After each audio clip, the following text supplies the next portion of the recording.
présentation de la société, c'est 5 slides max. Et c'est largement suffisant. Parce que de toute façon, le client, ce qui l'intéresse, c'est de dire moi j'ai mal là, moi j'ai mal là, moi j'ai mal là. Quand tu vas chez le médecin, il te montre pas ses diplômes. Par exemple, moi j'ai travaillé dans la tech.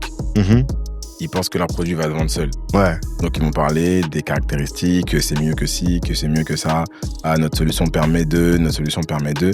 Alors que la vraie technique, c'est de comprendre la problématique de la personne et de dire, voilà, peut-être que grâce à notre solution, ce que vous faites aujourd'hui de cette façon-là, vous pourrez le faire différemment. Si on prend l'exemple de Stephen Curry, qui est un joueur de basket, qui shoot, le meilleur shooter de l'histoire, il a pu shooter 5 millions de fois ou 3 millions, je sais plus c'est quoi le chiffre exact. Il fait toujours la même chose pour améliorer son shoot. Ouais. Quand tu es sales, tu fais pas toujours la même chose pour améliorer ta façon de vendre. Il a besoin de quoi pour signer? Ouais. Et quelles sont les problématiques de son client? Ok. Quand je dis il a besoin de quoi pour signer, c'est qu'est-ce qui fait que dans les échanges qu'il va avoir avec son client, le client va se dire « Ah, c'est cette solution qu'il me faut. » Ok. Mais pour faire ça, il faut que tu saches exactement c'est quoi les problématiques, donc l'ICP, tous ces termes-là qu'on utilise, de ton client.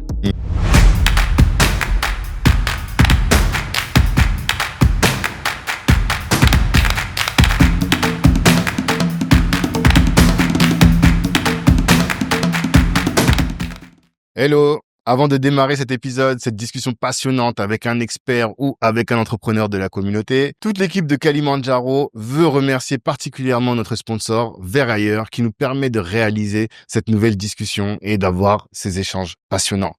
Et si ce n'est pas fait, abonnez-vous, likez, boostez ces nouvelles fonctionnalités de YouTube parce que c'est aussi grâce à ça que cette chaîne va grandir. Allez, bon épisode.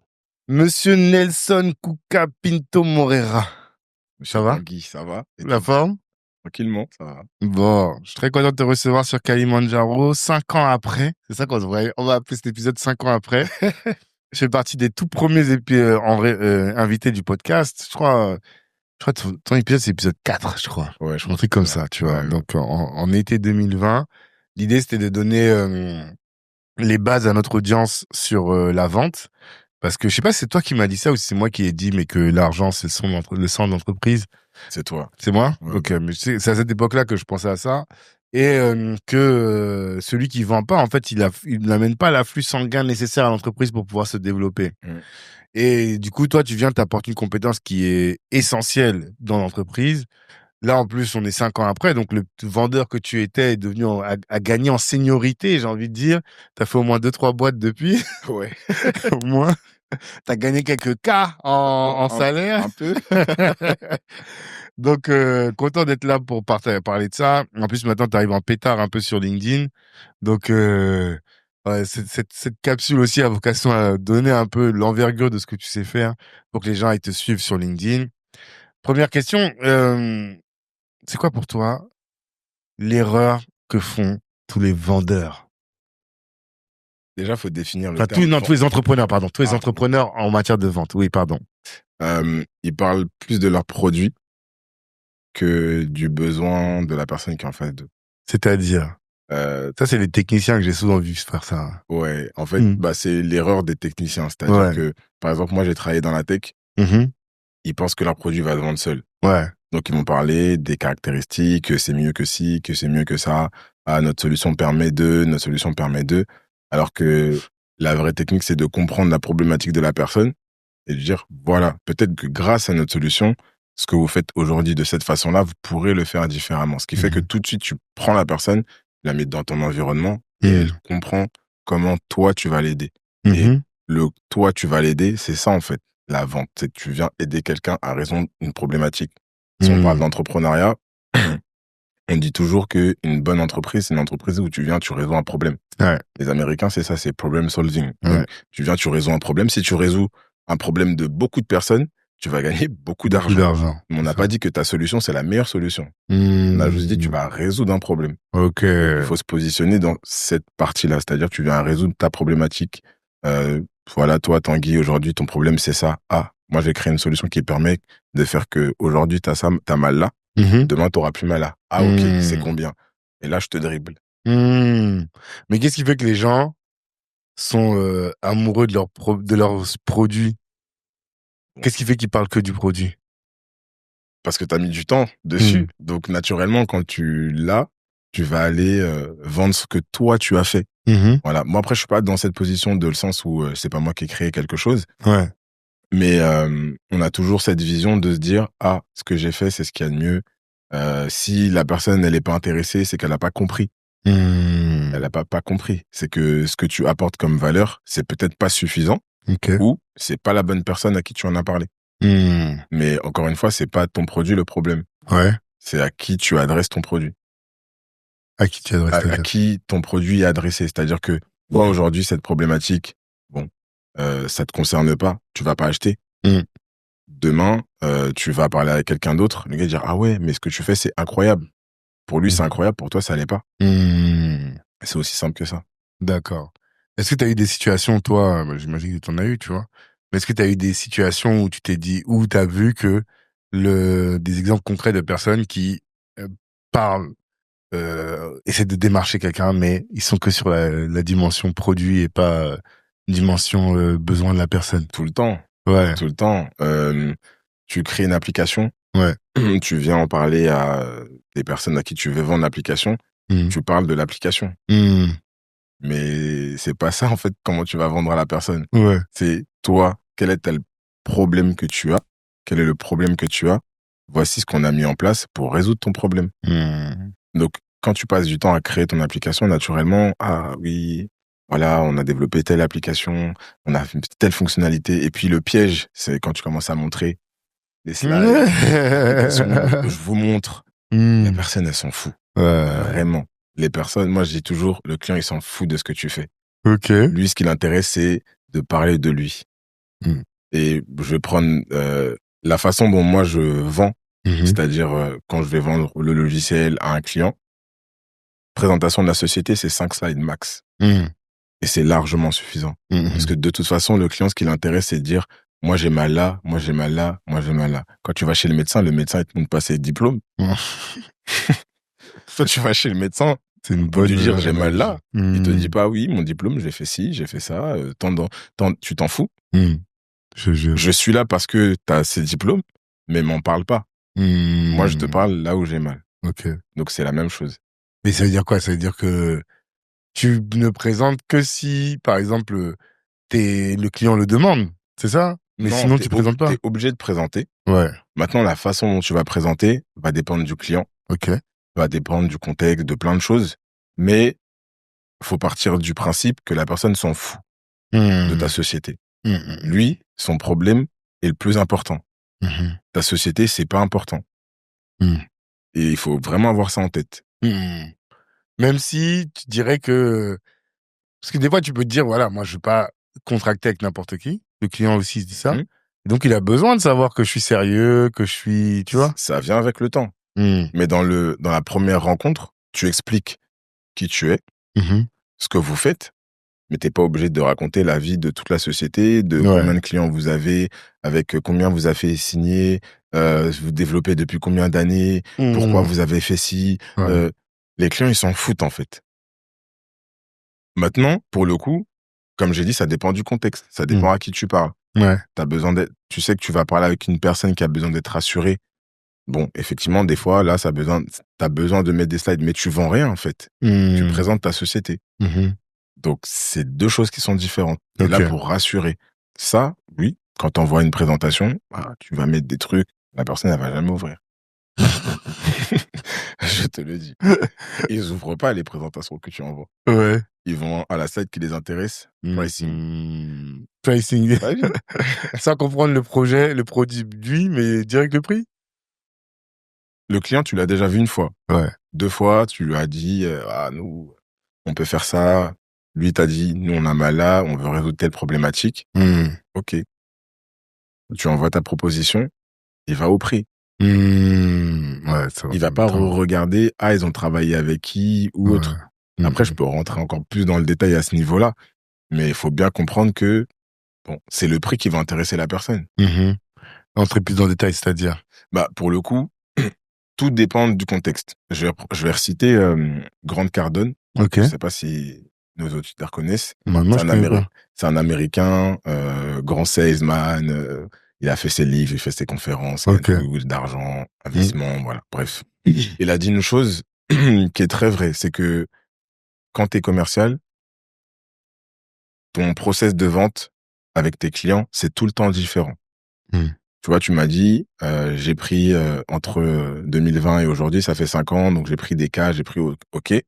Mais là, les clients que j'ai eu avant, demain j'en aurai un nouveau, ça sera forcément différent de ceux que j'avais avant. Ok. OK. Et ce que lui dit, c'est que si on prend l'exemple de Stephen Curry, qui est un joueur de basket, qui shoot, le meilleur shooter de l'histoire, il a pu shooter 5 millions de fois ou 3 millions, je sais plus c'est quoi le chiffre exact.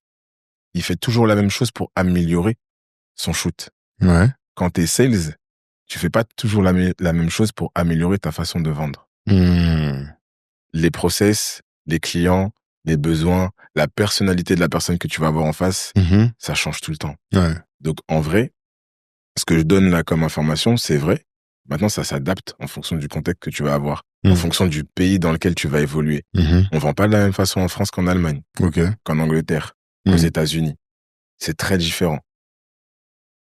Hello. Avant de démarrer cet épisode, cette discussion passionnante avec un expert ou avec un entrepreneur de la communauté, toute l'équipe de Kalimandjaro veut remercier particulièrement notre sponsor, Vers Ailleurs, qui nous permet de réaliser cette nouvelle discussion et d'avoir ces échanges passionnants. Et si ce n'est pas fait, abonnez-vous, likez, boostez ces nouvelles fonctionnalités de YouTube parce que c'est aussi grâce à ça que cette chaîne va grandir. Allez, bon épisode. Alors, moi, dans mon idée, quand tu dis ça, je me dis, en fait, peu importe le pays où t'es, par exemple, tu dois connaître le besoin du client et répondre aux besoins du client. Oui. Ça, c'est un impondérable. Oui, ça c'est sûr. Ok. Mais l'interaction avec ton client va être totalement différente. Ça, c'est sûr. Ok. Voilà. D'accord. Donc, Oui, ce oui. qui fait que, par exemple, je t'ai dit une présentation, moi je mets 5 slides, j'ai pas fait l'Angleterre, j'ai pas fait l'Allemagne, j'ai pas fait les États-Unis, c'est différent là-bas. D'accord. Je sais que en Côte d'Ivoire, à Abidjan, ils aiment bien les slides. Ouais. Ils aiment bien les slides. Ça rassure. Ça rassure. Donc, ils aiment bien les slides. Donc, tu vois ce que je t'ai dit, moi, c'est mon expérience de France. Je sais que l'expérience que j'ai à Abidjan, ils aiment bien les slides. Mais ça veut dire que le client, s'il n'y a pas 10 slides, il va pas être corda, enfin. Encore une fois, ça, c'est pas forcément le nombre de slides, mais c'est par rapport à ce que tu vas raconter, comment tu vas le raconter. C'est, la vente, en fait, c'est, t'as une personne que tu vas aller rencontrer. Pourquoi tu vas le rencontrer? Ça, c'est une vraie question. Pourquoi tu vas le rencontrer? Pourquoi elle va te recevoir? C'est la première. Pourquoi la personne te reçoit? Et des fois même, tu peux demander à la personne, bonjour monsieur, merci. Pourquoi on est là aujourd'hui? Toi, tu poses la question avec lui? Je peux poser la question. Ok. Il va te dire, mais attends. Non, mais. C'est ce que tu fais dans la vie. Non, parce que tu vois, je vais donner un exemple, moi. J'ai un rendez-vous la dernière fois. On discute, la personne me présente sa société et tout. Je dis, ok, mais moi, pourquoi je suis là? Qu'est-ce que vous attendez de moi, en fait? Exactement. Ouais. Et donc, de la même façon, pourquoi on est là? C'est qu'est-ce qui fait que vous avez accepté de me recevoir? La personne, elle n'accepte pas de te recevoir juste pour savoir ce que tu fais dans la société. Ouais, c'est que toi... Ok, je comprends. Tu vois ce que en fait, ce que tu es en train de dire, c'est ce que tu... Quels sont... Là, on est dans la découverte, en fait. C'est là où tu parlais de la découverte, en off. C'est... Quelles sont les questions qu'on va poser à la personne avec laquelle on discute pour comprendre son besoin? Exact. C'est ça. Donc, on va rentrer dedans. Comment tu fais? Bah, pourquoi on est là? Bon, en général, je la pose pas parce qu'on sait déjà avant. On s'est eu au téléphone ou il y a eu des échanges d'emails ou autre. Donc, en général, on sait. Mais c'est de reposer les questions pour avoir confirmation. Ok? Donc, tu peux poser la question de pourquoi on est là. Mais en général, tu le sais.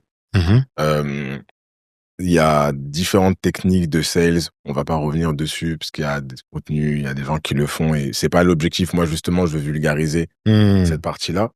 Mais toi, tous les frameworks là qu'ils utilisent, Médic, spin selling, tout ça. Toi, t'as un objectif. La personne qui est en face de toi, elle a un objectif personnel et d'entreprise. Ouais. Je vais le mettre dans l'autre sens. D'entreprise et personnel. Ok. Donc, le premier, c'est de comprendre l'entreprise. Pourquoi elle est intéressée pour mettre en place ce projet ou cette solution. Mais la solution, en vrai, c'est un projet. On n'achète pas juste un logiciel parce que, non. Ouais, ça règle un problème. Ça règle un problème, ça met en place des process internes. Donc, c'est ça que tu dois comprendre. Pourquoi aujourd'hui on se voit? Qu'est-ce qui fait que vous avez besoin de le faire aujourd'hui. Hmm. Et c'est le aujourd'hui qui est important. Ok. Si vous le faites pas, c'est quoi les conséquences? Des fois, les clients savent pas te répondre. S'ils Ouais. savent pas te répondre, ton cycle de vente, il va être beaucoup plus long. Ok. Parce qu'il y a rien qui les pousse à. Hmm. Ouais, quand tu dis pourquoi vous faites aujourd'hui, ça, toi, ça te permet d'évaluer finalement. L'énergie que Ouais. je vais devoir mettre sur le deal sur le long terme. Hmm. Si je lui demande pourquoi vous devez mettre ça en place, il va me dire oui, on a tel problème, on a ci, on a ça. Si je rentre au bureau, je dis ah oui, c'est trop bien. Ils sont dans la merde. Je vais pouvoir les aider. Ah, je suis dans les propages, je suis dans les trucs. Ouais, je contacte tout le monde en interne. Oui, ici, ils ont des graves problèmes, trucs, c'est trop bien. Ok. On met trucs, réunion, en interne. Le client, si je lui avais posé aujourd'hui, il m'aurait dit oui, parce que bah peut-être dans 6 mois, il y a une régulation qui vient, une régulation de conformité ou autre, qui fait qu'on est obligé de faire ça. Ouais. Ok. Tout de suite à la deadline. Non. Maintenant, à quel point cette régulation elle est importante? Ok. Bah oui, parce que toi, tu vas investir de l'argent. L'amende, tu connais pas le montant. Tu sais pas si c'est vraiment 6 mois ou si c'est un 6 mois, 9 mois. Il y a toujours des subtilités. Ok. Et pour l'avoir vécu, on peut te dire il y a une régulation dans 6 mois. C'est obligé de mettre ça en place. Bon, t'as encore 3 mois, 6 mois avant de... Juste le fait de pouvoir lancer, si on parle de la RGPD par exemple, tout le monde s'est engouffré dedans. Ah oui, le client doit mettre la sécurité sur les données, donc on va y aller à fond. Ok, dans 6 mois, il y a la RGPD. Faut regarder le nombre de sociétés aujourd'hui qui sont conformes. C'est prêt RGPD compatible, je jure. Tu vois? Alors que quand la loi elle est sortie, on s'est dit ah c'est bon, on va vendre du logiciel dans ce sens à fond. Pas forcément. Ok. C'est vrai que c'est une question que j'avais pas à l'esprit. Aujourd'hui, Ouais. ça fait la différence. T'as aussi quel est le risque que le projet se fasse pas? Ça, tu poses la question comme ça direct? Sûr. Ok. En fait, c'est si tu me poses la question de par rapport à il y a 5 ans, il y a des questions qu'il y a 5 ans que je n'osais pas poser aux clients. Ouais, c'est ça que j'allais dire. Voilà. Il y a des questions qu'il y a 5 ans que je n'osais pas poser aux clients. Aujourd'hui, je les pose parce que on gère des deals qui sont plus gros et on n'a pas le temps de perdre du temps sur des deals qui valent pas le coup, en fait. Donc, pour savoir où tu vas mettre les pieds, tu poses des questions. Si on est sérieux et on veut vraiment avancer et que toi, tu es prêt à sortir ton argent, la question que je vais te poser, elle pose pas de problème. Ouais. Mais je sais pas, c'est comme si tu voulais regarder dans la culotte des gens, quoi, tu vois. Mais en même temps, c'est ça que tu fais pour régler les problèmes. Quand tu vas chez le médecin, tu dis t'as mal au ventre ou t'as mal à la gorge. Il prend son bâton, il met son bâton dans ta gorge. Ouais, c'est vrai. Il te dit pas, vous avez mal à la gorge? Montrez-moi votre gorge. Non. De loin. Il met son bâton. Et toi, tu acceptes. Parce que tu as mal à la gorge et tu as besoin de ça. Et effectivement, ce que tu viens de dire, c'est intéressant parce que en posant ces questions-là, si t'as pas toutes les réponses ou tu vois que c'est hésitant, tu sais qu'il y a du travail à faire, soit en interne chez eux. La personne, ils sont pas prêts, le projet n'est pas pour tout de suite, ils sont juste en train de se questionner.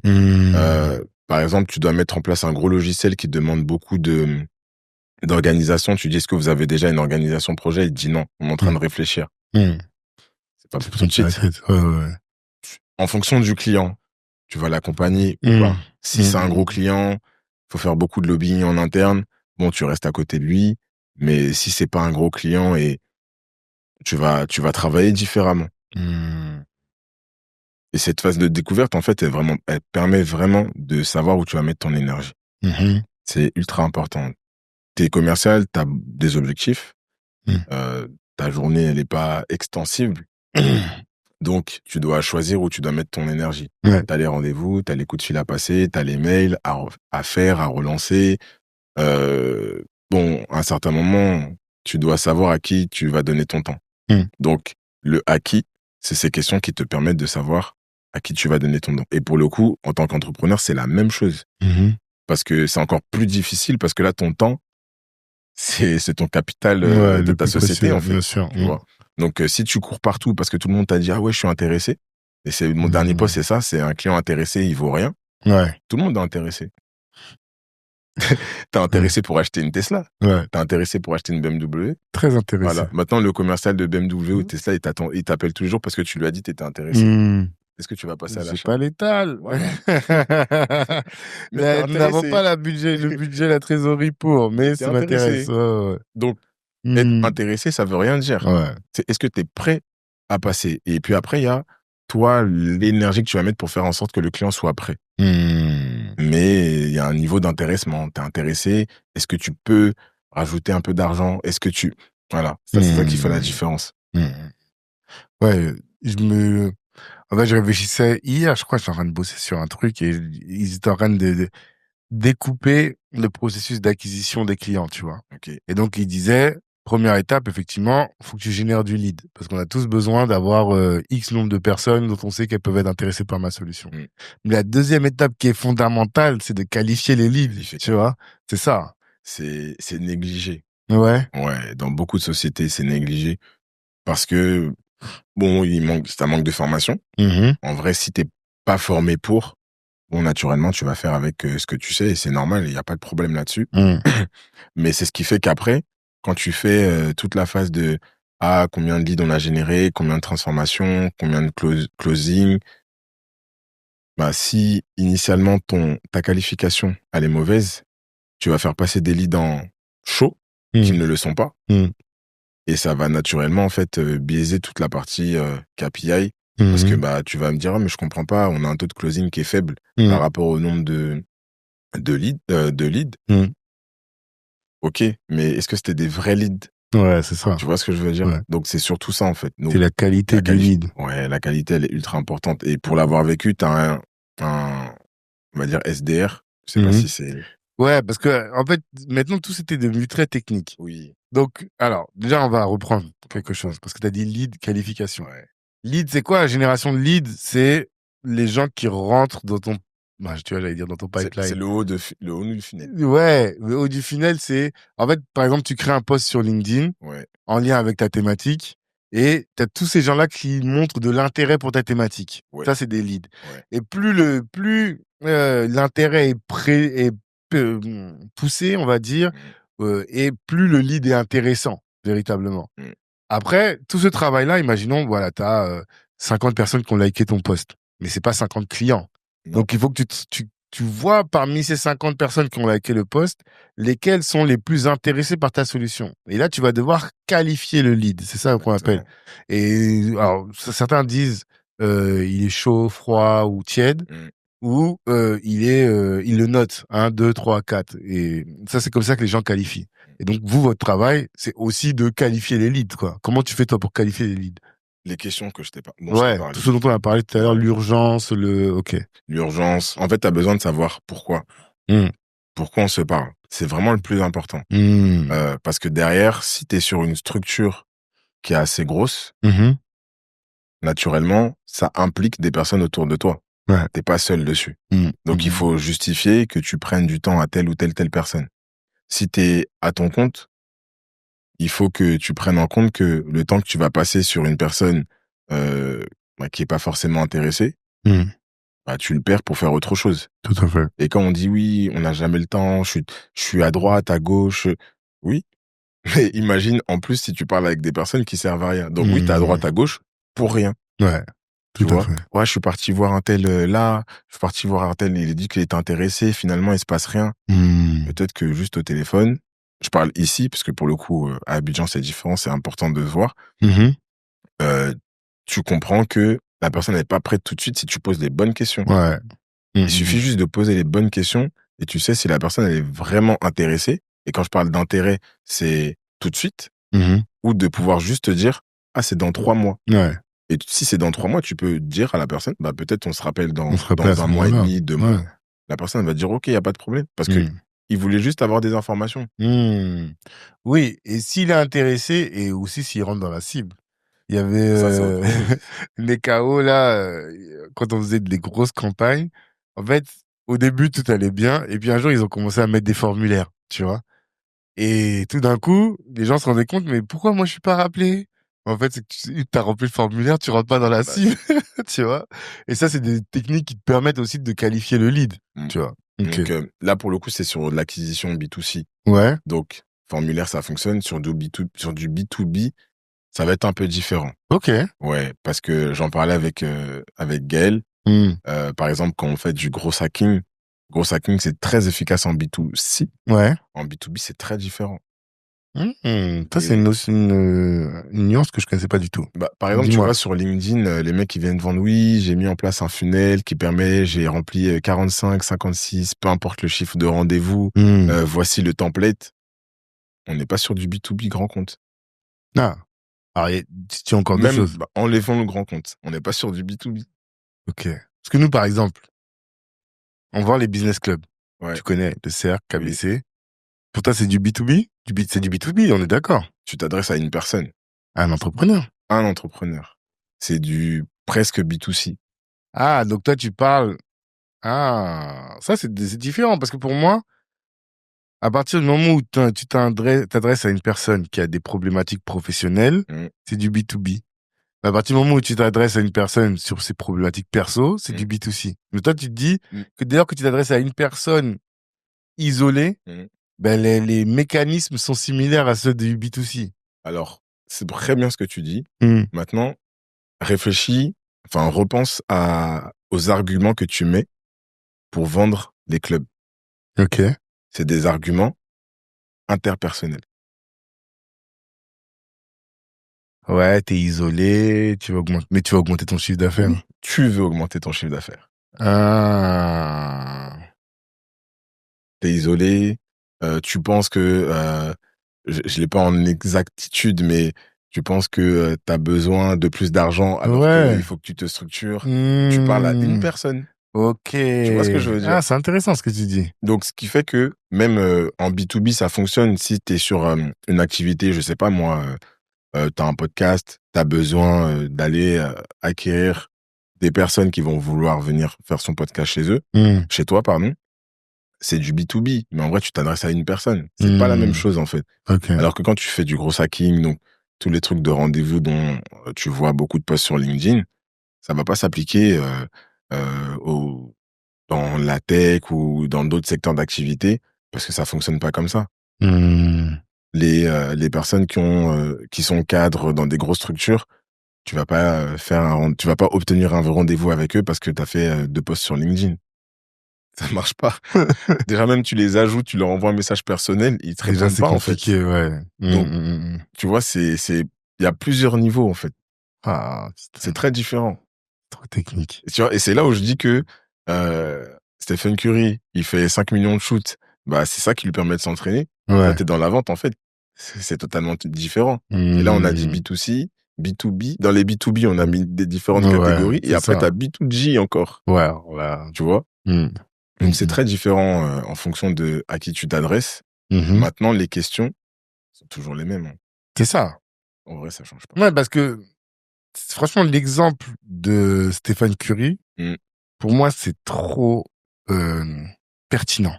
Parce qu'en fait, on réfléchit en courbe d'apprentissage. Exactement. Tu vois, learning curve. Donc, au début, tu fais ton premier call. Bon, t'es claqué. T'es moyen. Ouais. Voilà. T'es gentil, t'as dit ouais. Non, t'es nul. Mais l'idée, c'est de faire énormément de calls pour qu'à la fin, tu vois, tu commences à maîtriser ton game. Exactement. Mais donc, il y a quand même cette dimension-là de faire toujours le même truc, quoi. Toujours le même shoot, le même call, toujours. Mais je pose pas toujours les questions de la même façon. Ouais, parce que t'as des personnes en face de toi. Parce que j'ai des personnes qui sont différentes. Parce que le contexte de la personne, il va être différent. Parce que la personne, elle va me donner des informations. En fait, si tu veux, je vais pas avoir un script avec des questions que je vais lire. Pourquoi? Parce que sinon, je suis un robot. Mais toutes les IA, là, qui se mettent en mode... Bah, qui continuent à être des IA. Ouais. Mais pour toi, ça fonctionne pas. Tu crois pas? En fait, ça va t'aider. Mais pour le coup, on peut en discuter, mais moi, dans mon travail, l'intelligence artificielle peut m'aider, mais elle peut pas faire mon travail. Et je vais te dire pourquoi. Vas-y. Et j'ai même eu une frustration quand ChatGPT est arrivé. Ouais. C'est que, en tant que 16, on pouvait pas l'utiliser à son plein potentiel. Pourquoi? Tu fais un rendez-vous avec un client. Aujourd'hui, tu as des IA, vont dire oui, le client c'est un peu chaud, c'est un peu froid en fonction de la tonalité, du voilà. Elle a pas tout le contexte. Quand tu es allé déjeuner avec le client, t'avais pas d'IA avec toi. Ouais. Il t'a donné des informations off, peut-être, Mhm. qu'il va pas dire en rendez-vous global. Il n'a pas le contexte, il n'a pas les informations personnelles. Tout ça, en fait, l'IA ne l'a pas. Donc, il va Ok. pas pouvoir poser les mêmes questions que toi en fonction des personnes que tu vas avoir. Tout le jeu d'acteur que tu peux avoir quand il y a un rendez-vous et qu'il y a ton big boss qui est dans le rendez-vous et en face, t'as le big boss, l'IA, il va dire « Ah oui, c'est positif. » C'est du théâtre. C'est du théâtre. Et c'est toi, en tant que sales, que tu dois analyser, te dire « Ah, bon, là, il a dit ça de cette façon. Peut-être que... » Donc, tout ça, en fait, Mhm. l'IA pourra jamais le faire. Ok. Mais parce Enfin, que jamais. ouais, Je vais pour pas l'instant là-bas en parce tout cas, que moi, je suis un c'est gros très bien utilisateur, que mais ça ça évolue remplace vite. pas, en fait. Mais parce que tu as des IA maintenant qui font des appels. Je sais pas si t'as vu. Oui. Mais encore une fois, on est sur du batch. Et après, il faut que toi, tu qualifies derrière. Ah. Donc, pour la première phase, il y a aucun problème. Hmm. Il n'y a pas de problème. Tu peux automatiser avec tout ce que tu veux. On va pas donner de nom, Mhm. mais tu peux utiliser avec tout ce que tu veux. Mais derrière, toi, ton travail, c'est de Ouais. qualifier. Et après, comme disait Kevin en off, c'est de closer. Hmm. Et ça, tu as besoin d'une personne, en fait. Tu peux le faire avec l'IA. Hein. J'ai vu quelqu'un qui a mis en place une IA pour pouvoir faire de l'investissement. On t'appelle, il voit en fonction de ce que tu dis. Hmm.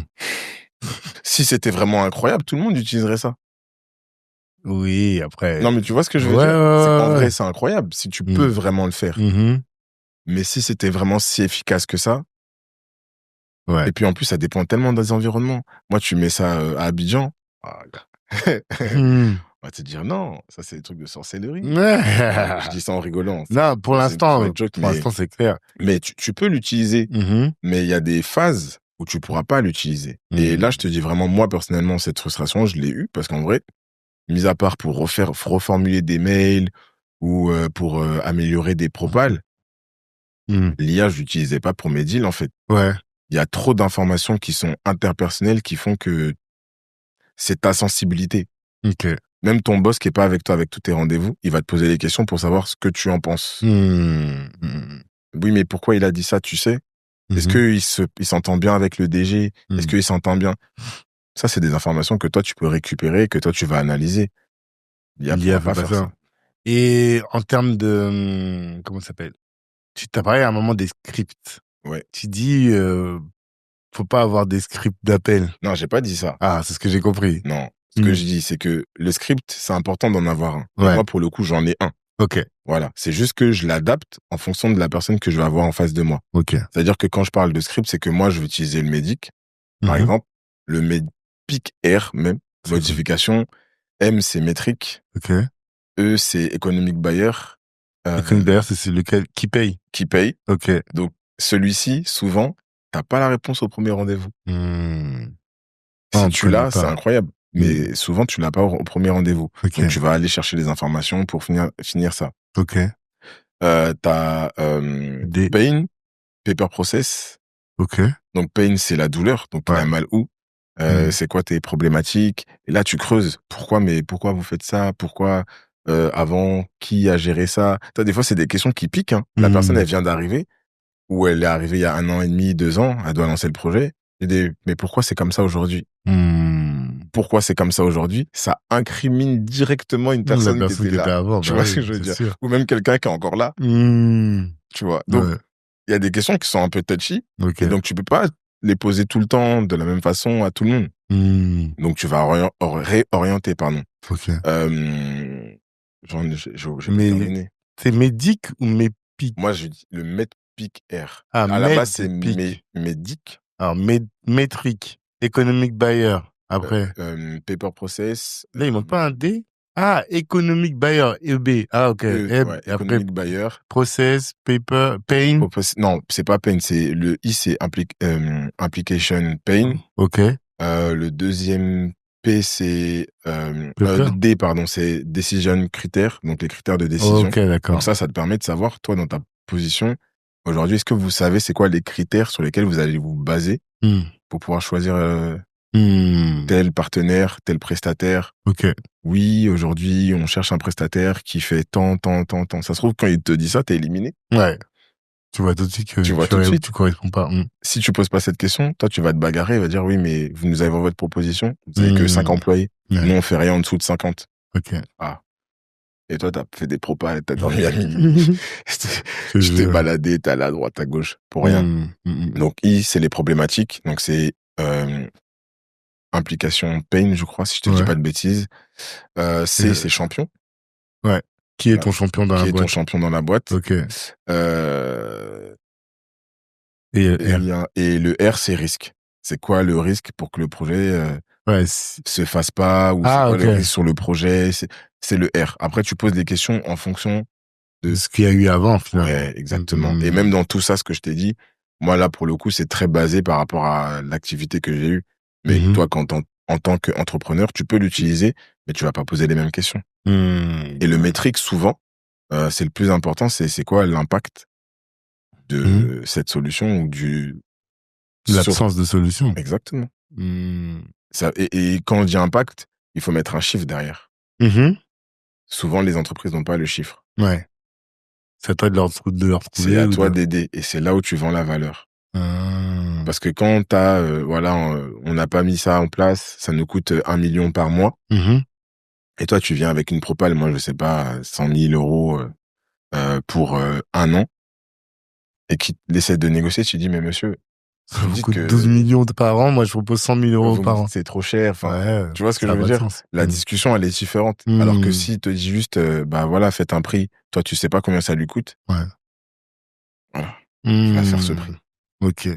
Et du coup, ce qui est intéressant, c'est ça, c'est, là, ce que j'entends, c'est qu'il y a plusieurs phases de call. C'est quoi les différentes phases? Parce que quand je parle avec Benoît, qu'on connaît bien, il me dit, ouais, mais ton R1, ton R2, mais de quoi tu me parles, tu vois? Comment ça t'organise ce cycle-là? Alors, moi, pour le coup, comme je suis sur de la vente complexe, et que ça dépend énormément des clients,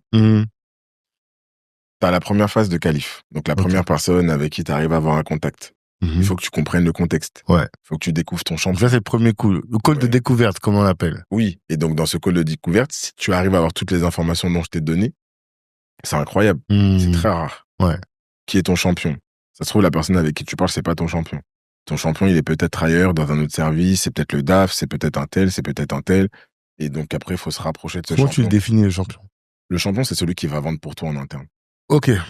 D'accord. Et quand je dis vendre pour toi, c'est te vendre toi. Ouais. Parce que c'est ton champion. C'est ton champion.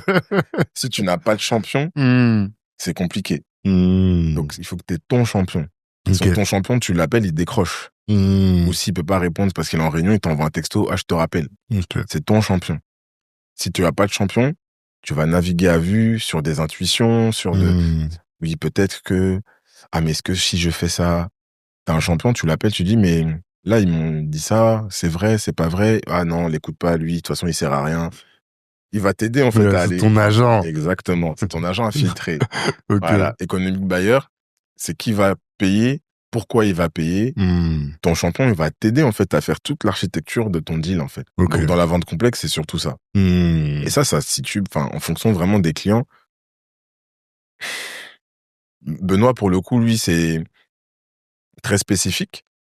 Moi, pour le coup. gestionnaire de patrimoine, pour les gens qui connaissent pas. Voilà.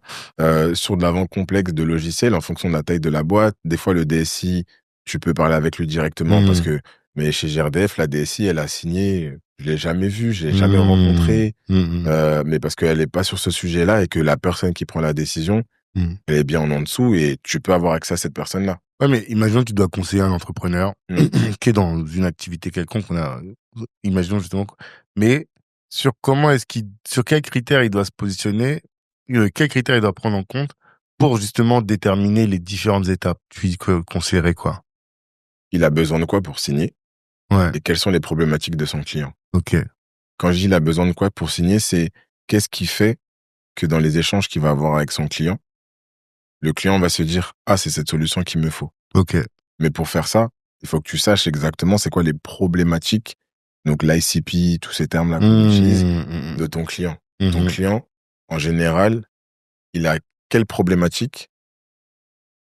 Qu'est-ce que ça lui coûte souvent? Je dis bien souvent, des fois c'est différent, mais souvent c'est la même chose. Et comment toi, ta solution ou ton service va lui permettre de résoudre cette problématique. Et donc ça, c'est dans un seul call ou dans plusieurs calls? Non, honnêtement, tu dois le savoir avant d'appeler la personne. Avant de l'appeler carrément? Je t'ai dit tout à l'heure que tu vas au rendez-vous, tu es déjà préparé. Donc tu sais à qui tu parles, tu sais pourquoi tu parles à cette personne. Ouais. Maintenant, tu as besoin de comprendre la personne, pourquoi elle veut bien parler avec toi aujourd'hui. Ok. Mais toi, normalement, tu appelles quelqu'un, tu sais pourquoi tu l'appelles. Oui, toi tu sais déjà, c'est vrai. Moi, je sais. Il est dans son ICP, il a sûr. tel type de problème. Exactement. La question, c'est comment est-ce que tu as eu son numéro? Parce Après, que, ça, c'est autre chose. C'est ça. Si tu as eu le numéro par des moyens détournés ou tu n'as pas suffisamment d'informations. Mais ouais. Oui, mais les informations, en vrai, la personne, le numéro, on te le donne. D'accord. Tu as le numéro. Tu sais qui est la personne. La personne qui t'a donné son numéro, bon, elle est censée connaître ton client ou ton prospect. Tu peux lui poser des questions à lui. Ouais, c'est vrai. Mais pourquoi tu me donnes son numéro? Oui, il m'a dit que non. Bon, peut-être il va dire j'ai pas plus d'informations. Je dis ok. C'est quoi? T'as au moins le nom de la personne, au moins la société. Ouais. Là, tu fais tes recherches. Quel secteur d'activité? En général, c'est ci, c'est ça. T'as des suppositions sur le pourquoi. Et l'objectif du call, c'est de confirmer. Confirmer, ouais. Voilà. Donc, tu vas pas dire, j'ai cru comprendre que, ok, t'as mal au genou. Tu es pratiquement sûr que la personne a mal au genou. Ok. Je crois que vous avez mal au genou. Non. Aujourd'hui, il y a quelque part où vous avez mal. Oui, effectivement, en ce moment, j'ai mal au genou. Ah, d'accord. Est-ce que c'est pour ça que vous rencontrez ce type de problématique? Non. Quel type de problématique ça vous cause? Toi, tu sais déjà, en fait. Donc, si la personne, elle te dit, non, j'ai mal à l'épaule et toi que t'as un gars du genou, bah, c'est fini, en fait. Mais avant, toi, t'as un gars du genou. Parlons du genou. Ouais. Si la personne, elle te parle de l'épaule, c'est que, bah, on t'a donné le numéro, la personne, les informations qu'elle avait, c'était pas suffisant. Pas grave. Ok. En fait, il faut vraiment être curieux. Faut comprendre. Si tu comprends pas à qui tu parles, tu vas mal vendre. Tu vas mal vendre. La négociation, après ça, c'est autre chose, mais tu vas mal vendre. Parce que soit tu vas vendre trop cher, soit tu vas vendre pas assez cher, soit tu vas vendre et la personne, elle va pas être contente.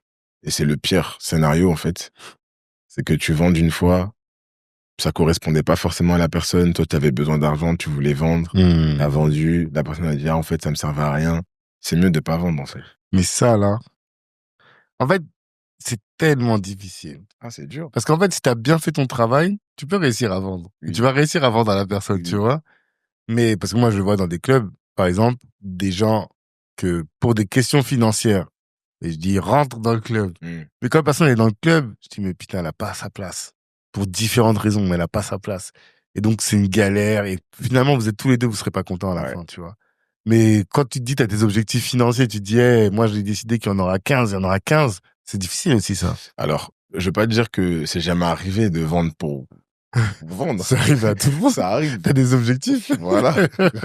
Mais des fois, faut réfléchir. C'est-à-dire que, en tout cas, je prends pour ma part, si je suis dans une société, j'ai des objectifs en fonction du client, en vrai, je vais vendre. T'as des objectifs, il faut vendre et tout. Mais en entrepreneur, c'est pas pareil. Pourquoi? Parce que c'est ton temps, en fait, qu'on bouffe. Ouais. Donc, effectivement, t'as signé. Il y a peut-être une première somme d'argent qui est arrivée et tout, c'est bien. Mais les problèmes qu'il y a derrière, c'est ça, en fait. Ouais, non, tu vois. totalement. Donc, faut calculer son risque. Est-ce que tu es prêt à faire en sorte, tu vois, par exemple, je vais te dire une bêtise, je vais même pas dire une bêtise, un exemple. On me contacte, me dit oui, voilà, je suis intéressé pour que vous m'accompagniez. Je dis ok. C'est quoi le prix? Ok, on me donne un prix, impossible que je fasse pour ça, parce que c'est trop faible. Ouais. Mais je peux y aller. Si tu te dis, j'ai juste besoin de ce montant-là pour boucler mon mois. Mais c'est faible. Ouais, mais qui est faible. Maintenant, il faut comprendre. Est-ce que c'est faible parce que la personne ne veut pas me payer ou c'est faible parce que la personne n'a pas d'argent et t'as besoin de beaucoup travailler? Ouais. C'est-à-dire que tu travailles beaucoup pour peu. Ouais. C'est pas intéressant, en fait. Et à la fin, tu vas pas délivrer, en plus. Tu vas pas délivrer. Ouais. Tu vas être frustré parce qu'en fait, on te paye pas bien. Ouais. Ça te prend beaucoup de temps. Charge mentale. C'est pas intéressant. Ouais, donc, des fois, laisse et concentre-toi sur aller chercher un client, pour le coup, qui a plus de valeur pour toi et où il va plus valoriser ce que tu vas lui apporter. Parce que c'est ça aussi. C'est que si on donne une petite somme, c'est parce que aussi on peut ne pas valoriser ce que tu proposes. Ou parce qu'on n'a pas l'argent, mais si tu n'as pas l'argent, bah, Tesla, tu vas pas l'acheter, la Tesla. Bah oui. C'est la Non, même chose, en vrai. fait. C'est vrai. Et c'est pour ça, finalement, que tu avais fait ce post où tu disais que je n'ai pas vendu à cette personne-là qui voulait.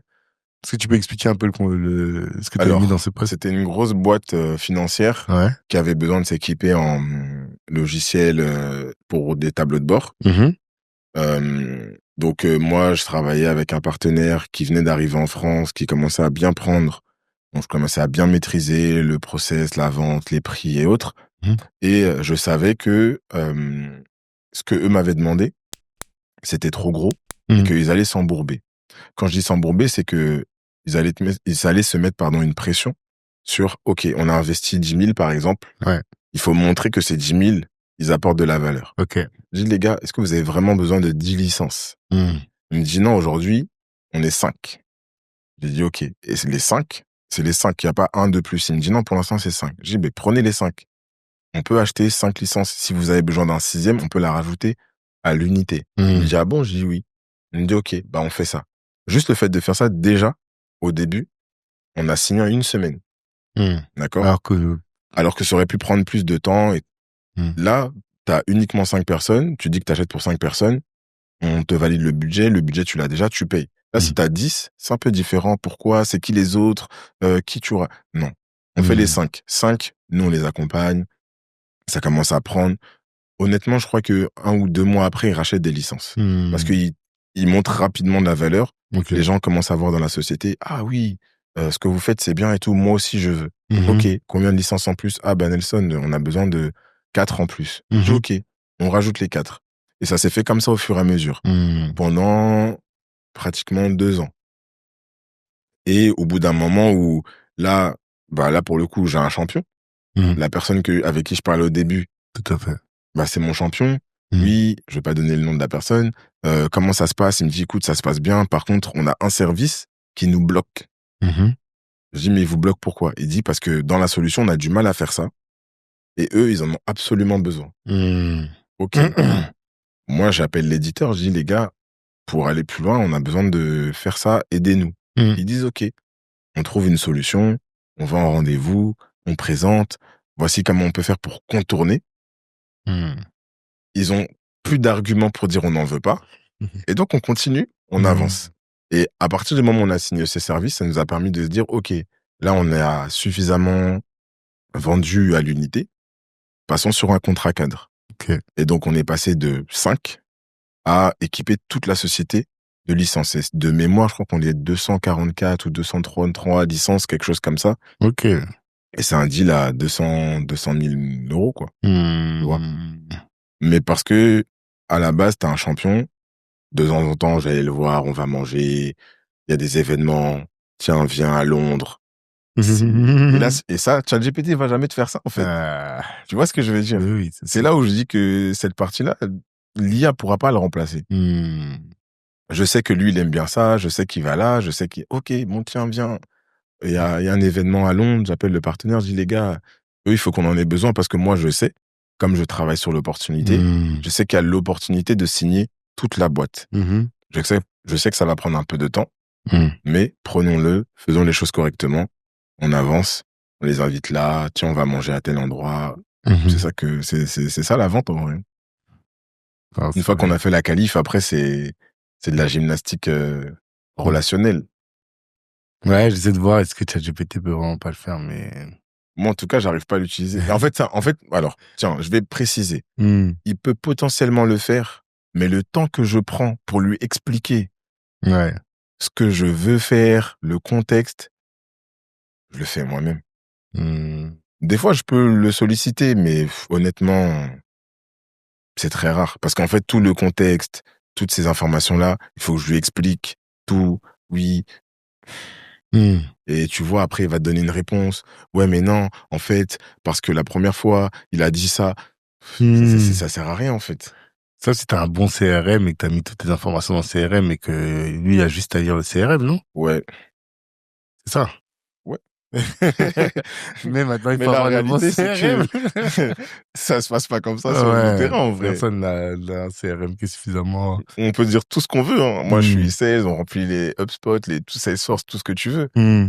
Mais dans la réalité, c'est qu'il y a beaucoup d'informations qui sont, toi, ton ressenti.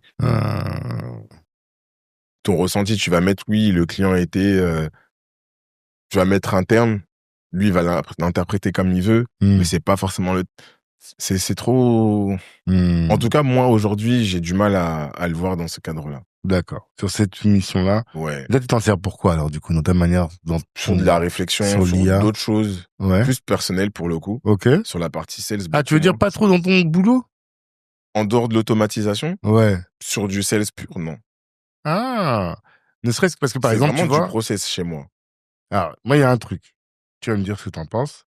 Et ça m'a permis de découvrir. J'avais fait une campagne où j'appelais les gens et j'ai tout enregistré. Ok. Tu vois.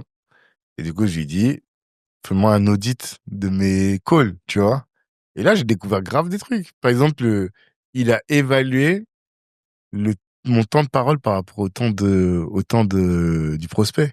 Il Ouais. m'a dit, mais Tanguy, tu parles trop par rapport à ton prospect. Mais ça, pour le coup, t'as des outils qui le font déjà. Ouais. Tu vois, donc tu vas le voir, pour le coup. Mais une fois qu'il a dit ça, tu fais quoi? Non, bah après, il peut te faire des préconisations. Oui, d'accord. Quand il y a des outils qui font déjà, c'est-à-dire?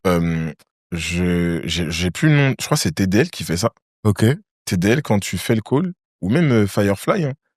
Ouais, Firefly, Dans maintenant, Firefly, sur la il va te dire, t'as parlé tant de temps, ton temps de parole, c'était Ok. ça. C'est la Il va version te le payante, dire. peut-être, parce que Ouais, sur la version payante, Ouais. t'avais ça. Moi, Ok. j'utilisais, pour le coup, j'utilisais Firefly tous les jours. Et pour le coup, ça m'a beaucoup aidé. Oui, mais quand je dis, on dit ChatGPT, mais en réalité, c'est Oui, l'IA. l'IA, tu vois. voilà. Ouais. Mais ça m'a beaucoup aidé. Et j'utilisais Firefly à tous mes calls. Pourquoi tu utilisais? À Abidjan, tu t'en sers plus? Bah, c'est On physique. fait moins de calls. Bah, c'est beaucoup plus physique. Ok. Après, pour le coup, je peux l'utiliser, mais je le mets sur mon téléphone et après, ça enregistre. Ah. Voilà. Et puis, ça empêche pas que moi, je prends quand même des notes à côté. Ouais. Ça veut dire que, par exemple, quand on fait les calls, moi, je vais quand même prendre mes notes à côté, en fonction du call. Il y a des calls, je vais pas prendre parce que je sais de la discussion, ça enregistre et tout, il y a pas de problème. Mais les calls de découverte, je laisse pas l'IA le faire. Pourtant, j'ai déjà fait le test, il le fait pas mal. Mais je suis obligé de repasser derrière. C'est-à-dire? Je me souviens avoir fait un call, je crois que c'était pour McDonald's. Je fais mon médic, je pose les questions sans dire médic, tu vois. Il comprend. Donc, je lui ai demandé derrière, fais-moi le médic de mon call. Et il me fait. Mais il a pas tout compris avec le contexte, donc moi, je suis repassé derrière. J'ai gagné du temps. Ouais. Mais quand je note moi-même, j'ai fait le travail une fois et c'est fini. Ouais. Tu vois. Sur les process, ça m'aide. Maintenant, sur la partie sales pure, tu vas récupérer des informations, tu vas récupérer de l'insight, et après, c'est à toi de montrer ce que tu vaux, quoi. Ok. Dernier point, parce qu'il reste plus beaucoup de temps, mais il faut qu'on en parle absolument, le consultative selling. Ouais. Ça, c'est un truc qui est arrivé récemment, tu m'en as parlé assez récemment. Ouais. Qu'est-ce que c'est et comment est-ce que ça pourrait être utile pour un entrepreneur d'avoir recours à ça? Ok. C'est un terme. Maintenant, tout ce qu'on dit depuis tout à l'heure, ça va dans cette direction, en fait. C'est-à-dire que tu parles pas de ton produit. Ok. Tu essayes de comprendre c'est quoi la problématique de ton prospect. Ok. Et tu te positionnes tout de suite en consultant. Moi, par exemple, j'aime bien dire, c'est que moi, mon univers de prédilection, c'est la tech, la data. Je vais avoir un client en face de moi. C'est peut-être un spécialiste dans la data. Mais il a une problématique liée à ça. Moi, aujourd'hui, ce que je vais faire, c'est que je vais lui poser des questions pour l'aider dans son quotidien. Je suis là pour aider. Donc, je suis dans le consulting. Même si je vends, je suis dans le consulting. Ok, c'est quoi cette problématique? Mais est-ce que vous avez essayé ça? Oui, mais ça fonctionne pas. D'accord. Nous, on a tel client qui a pu faire ça de cette façon. Ah bon? Oui. Est-ce qu'on peut être mis en relation? Oui, il n'y a pas de problème. Je suis là pour l'aider. Et la vente, elle va se faire toute seule. Comme j'expliquais tout à l'heure par rapport à l'exemple des licences, lui, il avait des objectifs personnels. Si je l'aide dans ses objectifs personnels, et quand je dis personnel, c'est en interne, carrière, évolution en interne parce que voilà, il a mis en place tel projet. Je suis là pour l'accompagner, je suis là pour l'aider. Je suis un consultant, je vends. On Ouais. parle de consultative selling, mais par exemple, si on prend les gros Big Four, eux, c'est ce qu'ils font en fait. Ouais. Ils vendent rien. Il n'y a pas de sales dans ces boîtes-là. C'est que des consultants. Moi, je suis là, je viens t'aider. T'as besoin d'un audit de temps. Moi, je l'aide. C'est du consultative selling. Et il t'allume en termes de prix. Tu vois? Mais parce que t'as une problématique à laquelle tu viens répondre. Ouais. En fait, tout le travail, c'est le principal, en tout cas, toi, là où tu mets l'emphase, c'est comment est-ce que tu découvres et tu réponds au point de douleur de ton client. Voilà. Moi, t'as C'est mal. ça. Je suis là pour t'aider à avoir moins mal ou plus mal. Non. D'abord, t'appuies sur la douleur un peu. Le bon sales, il appuie un peu sur la douleur. On dit pas ça. Après, c'est là, on dit oui, on est des requins, tout ça. Mais ça marche pas pour le coup, le truc des Ouais. requins. Mais non, c'est vraiment, comme t'as dit, c'est pas t'appuies, c'est que tu fais prendre conscience au client à quel point, là où il a mal, là, c'est dangereux. Parce que c'est ça, en fait. T'appuies de cette façon. Mais tu vas voir différentes personnes. Tu parles avec différentes personnes. Tu lui montres des exemples.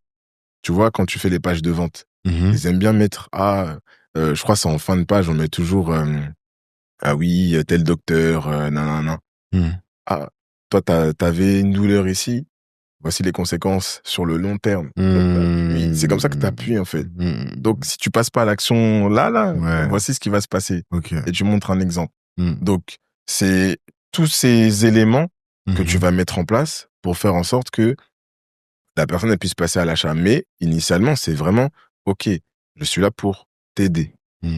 Vraiment, faut vraiment avoir ça en tête et on oublie. Des gens n'imaginent pas ça en fait, c'est qu'ils pensent que bon, voilà, t'es ventes, t'es en sales, t'es là pour vendre et c'est tout.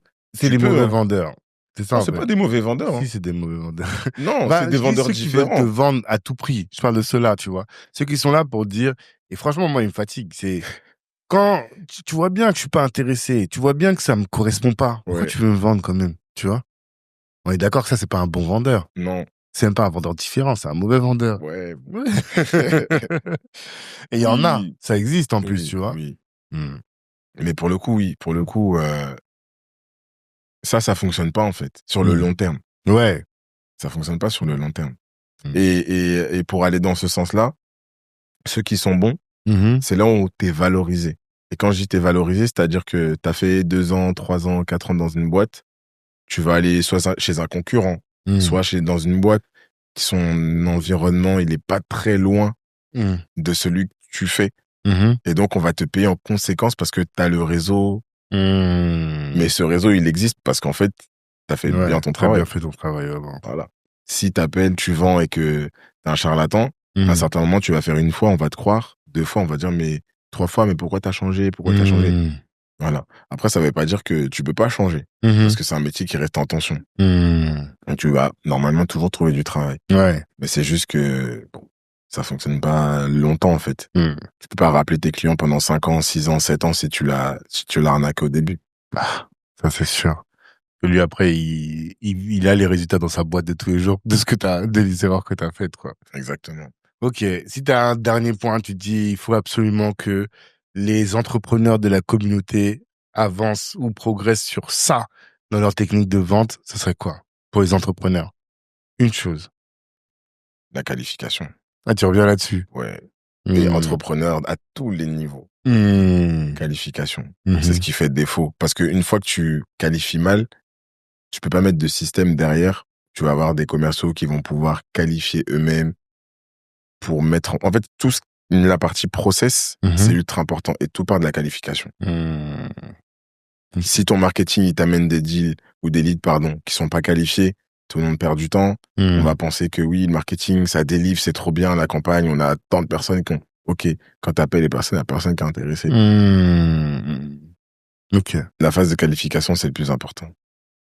C'est ce qui te permet derrière, après, de transformer ou de savoir qui tu vas pas transformer et d'ajuster, en fait. Ouais. C'est... À tous les niveaux. Ouais.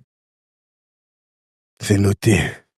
Nelson, merci. Merci à toi. Nous, on attend que tu reviennes pour nous parler du business à Abidjan. Dans 1 an, on refait ça. Non, pas dans 5 ans. Au moins Ouais. 1 ou 2 ans, quoi. Ouais, y a pas de problème. Ok. Bon, force à toi. Merci beaucoup. À tous, merci de nous avoir écoutés jusque-là. J'espère que vous avez appris des choses, que vous êtes prêts à qualifier les deals dorénavant et à avoir des meilleurs leads, avoir un meilleur taux de transformation, parce que finalement, c'est tout ce qui est derrière, c'est ça, c'est le taux de transformation. Et bien sûr, oui, non, je l'ai pas dit depuis tout à l'heure. Rentrez dans Black Network. Ne restez pas dans votre coin. Je sais, par exemple, que hier, je parlais avec une sœur qui avait un problème de sales. Je lui ai dit tout de suite, il faut que tu appelles Nelson. Et c'est ça, en fait, que nous, on fait entre nous. C'est, on se met en synergie. On se partage les bonnes informations. On a des experts autour de nous pour nous permettre d'avancer dans notre business. Et ça, il y a que chez Black Network que vous allez retrouver ça. Donc, rejoignez-nous. Si aussi vous voulez avoir une plateforme pour parler à votre clientèle, Black Network est la solution également. Force à tous, que Dieu bénisse vos efforts et revoyez vos ambitions à la hausse. Ciao tout le monde.